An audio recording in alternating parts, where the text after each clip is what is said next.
বিএনপির সিনিয়র যুগ্ম মহাসচিব অ্যাডভোকেট রুহুল কবির রিজভী বলেছেন, আগামীকাল শ্রমিক দিবসে বিকেল ৩টায় নয়াপল্টনে শ্রমিক সমাবেশ করবে বিএনপি। রাজধানী নয়াপল্টনে বিএনপির কেন্দ্রীয় কার্যালয়ে এক স্মরণ সভায় তিনি এসব কথা বলেন। সমাবেশ শেষে শ্রমিক র্যালি পল্টন থেকে প্রেস ক্লাবে গিয়ে শেষ হবে।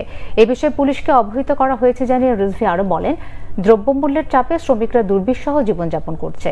অগণতান্ত্রিক শ্রম আইনে মালিক স্বার্থকে প্রাধান্য দেওয়া হয়েছে বলেও মন্তব্য করেন তিনি।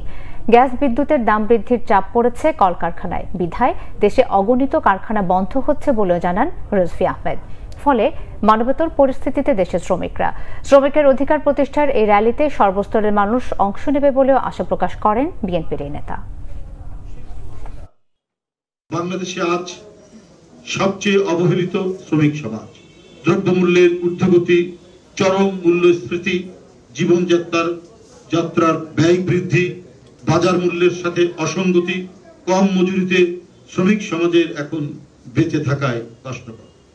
এছাড়াও সরকারের ফ্যাসিবাদী মনোভাব ও অগণতান্ত্রিক শ্রম আইনে মালিক পক্ষের স্বার্থকে প্রাধান্য দেওয়ায় শ্রমিক সমাজ সর্বত্র হয়রানি সহ নানাবিধ অসুবিধার সম্মুখীন হচ্ছে।